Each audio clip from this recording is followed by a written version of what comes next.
We do, of course, expect President Cyril Ramaphosa to then pay homage to these heroes as the Commander-in-Chief. He is making his way to that area as we speak. A very somber moment there. But I believe we have Criselda now, who is currently joined by a guest. We'll cross over to Criselda Lewis back at Swartkom.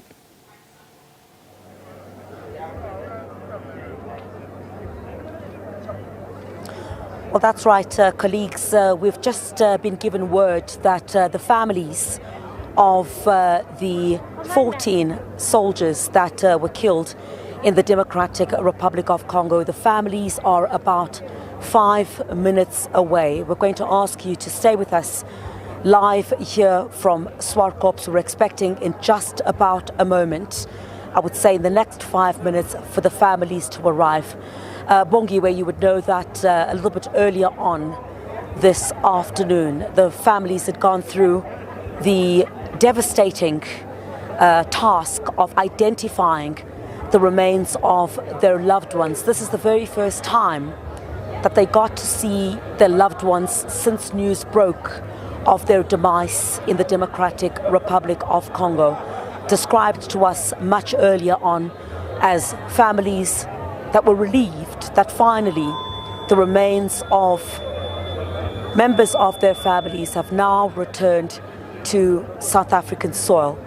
So we're expecting the program to get underway here at 6 o'clock, but the families, I do understand, are on their way and should be here any moment now. Just behind me, you can see that the remains of these soldiers who met their demise in the volatile east of the DRC, their remains having arrived earlier on this afternoon here at the Swartkom Air Force Base, where the official handover ceremony will be taking place. I must apologize, I keep looking towards my left, towards the direction where the families will be arriving from. It will be a great sense of relief from families, multiple that we've spoken to, who've been asking that the remains of these soldiers be brought back home. And they're home now. Let me bring in now Major Kilibogile Tlhagane, who is part of the ceremonial. And Major, you'll tell us a bit about, how many troops are deployed here to ensure a dignified send-off for these 14 soldiers. Good afternoon, Criselda, and thank you for this opportunity. For the ceremonial receiving of our fallen heroes' mortal remains, we have 159 bearers, including 3 chaplains, as well as the 3 sergeant majors in charge of bearers. And we have the National Ceremonial Guard as the leading detachment, only 12 of them. The ceremony is going to unfold already. The coffins have been wrapped in the RSA flag. So what's going to happen if exactly at 1758, the chaplain, they're going in behind hangar number 4, the chaplain is going to pray. Immediately after praying, they are going to open the hangar. Then at 1759, it's slow march. So when they're doing slow march, immediately when they're approaching the leading detachment, the guard commander is going to give the command, present arms. Therefore, all military spectators are going to salute and give honor to our fallen heroes. Major, I must apologize for interjecting there. It looks as if the families are now arriving. I do see some blue lights towards the entrance right on the top there, and that is where we are expecting the families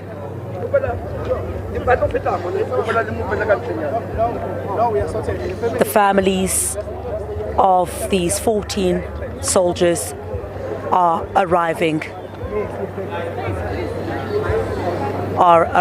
now.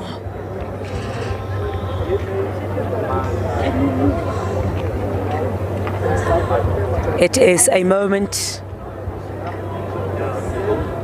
of closure for these families.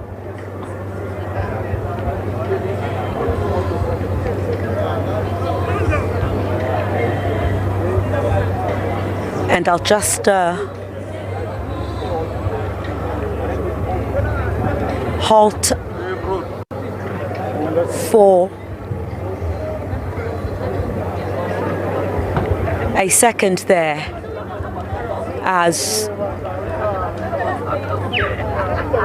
the families arrive for the official handover of the remains of their loved ones.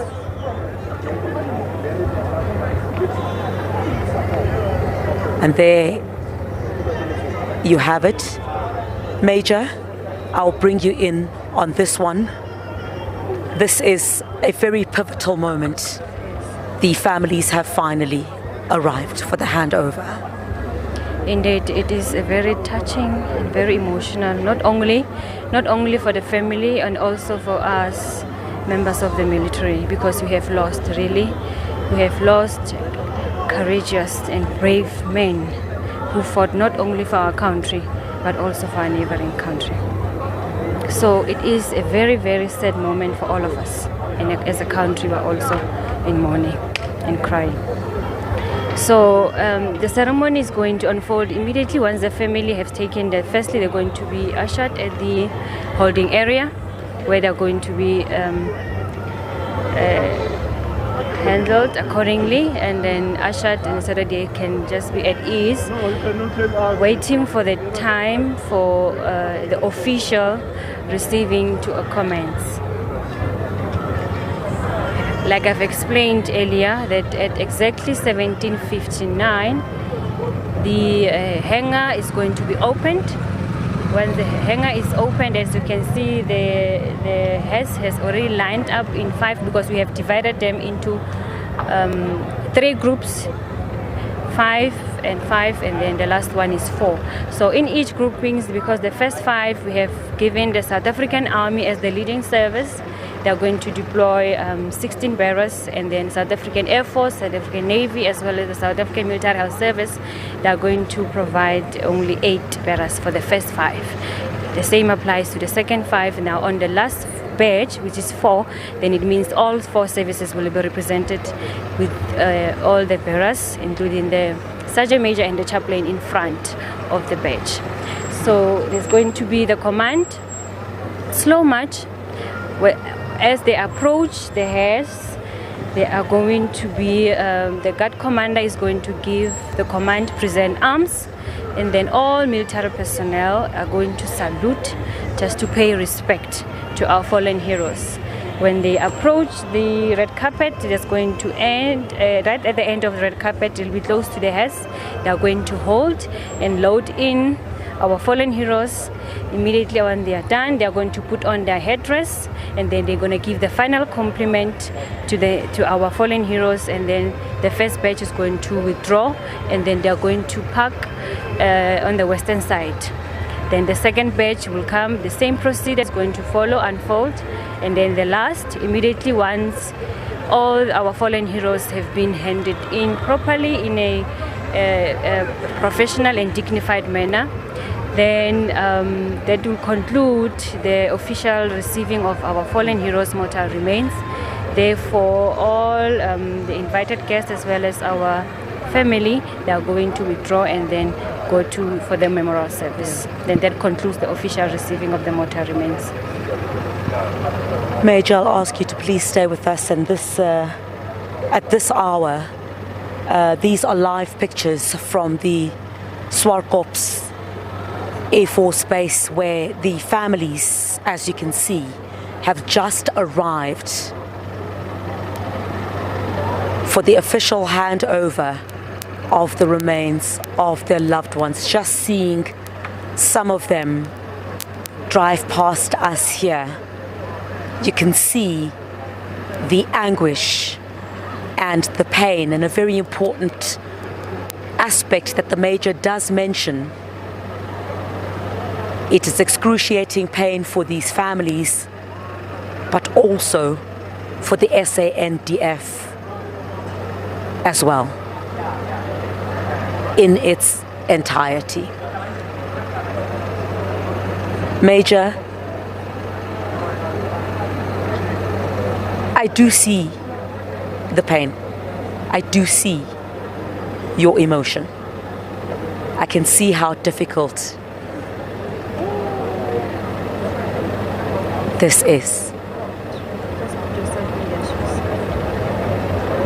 Yeah. Very somber scenes here at the Swarkov's Air Force Base as the last of the family members arrives for the official handover of the remains of their loved ones. We're going to bring in the Major once again.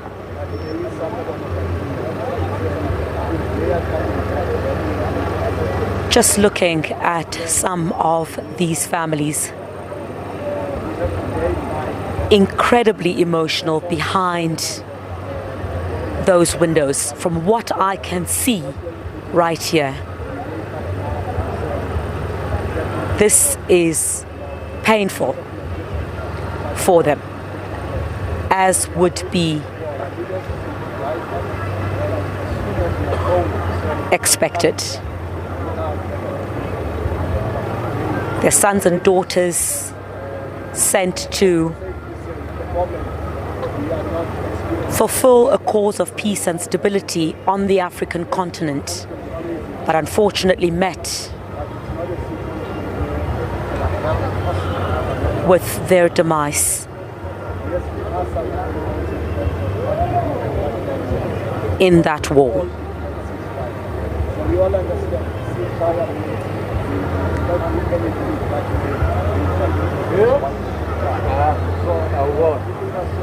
There are scenes of what I can also only describe as exhaustion. The looks on their faces are also a look of exhaustion and perhaps relief. Major, I'll continue to speak to you. I think a few moments ago, I think you and I both almost shed a tear because we could see the pain and the agony. I saw the tears in your eyes. It is this moment, I guess, that everyone gets to reflect. It's a job that is chosen. I don't want to call it a job, but a calling. But unfortunately, in this instance, they did not come back. For you and the rest of your colleagues, perhaps describe to us what it's been. We tend to talk about those who have left us, but also those who remain behind feel a sense of grief. Indeed, it's not an easy. We are really in pain. All I can say is because what I can just imagine what they've been through and what the family is going through now. Because at the end of the day, we are all human beings, in uniform or not in uniform. We are all human beings. So I just have to say my deepest condolences to the family, and may God really give them strength, because no one knows what they are going through now. But yeah. Major, thank you very much indeed. I'm going to ask you to please come this direction. Thank you very much. We do appreciate it.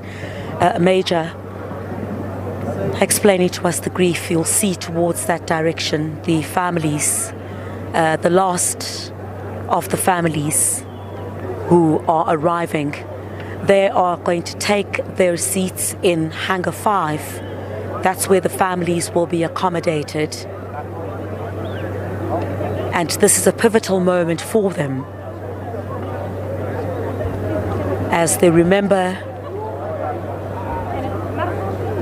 their loved ones who died in combat. It's a moment of closure for them.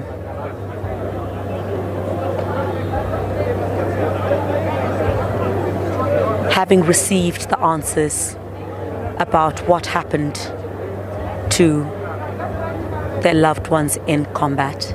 If you've just joined us here on the SABC, this is live coverage from the Swartkops Air Force Base. And this is where the families of the 14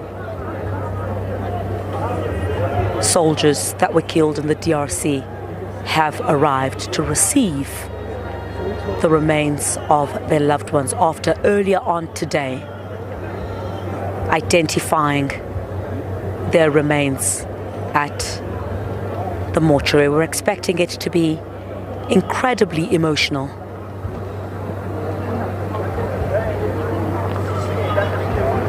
But just more family members, as we can see. Just bear with us for a second. You would see that police are ensuring that these are indeed more family members.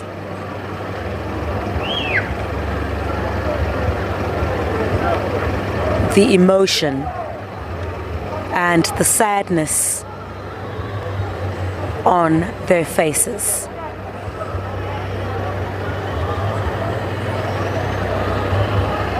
Going right past, right next to the hearses that are carrying their beloved family members.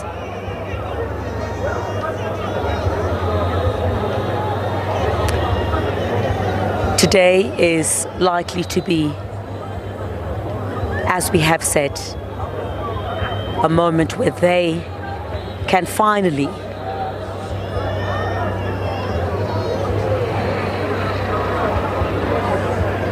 say goodbye to their loved ones. And I guess the process to have them buried would also be a process which these families would want to get underway as soon as possible. We did hear a little bit earlier on from the Chaplain General that some of the bodies, of course, may not be in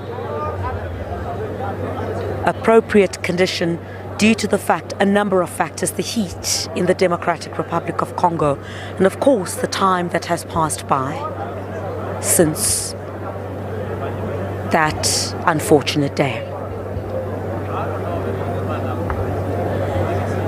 More families arriving at this moment. We should expect the ceremony to get underway just shortly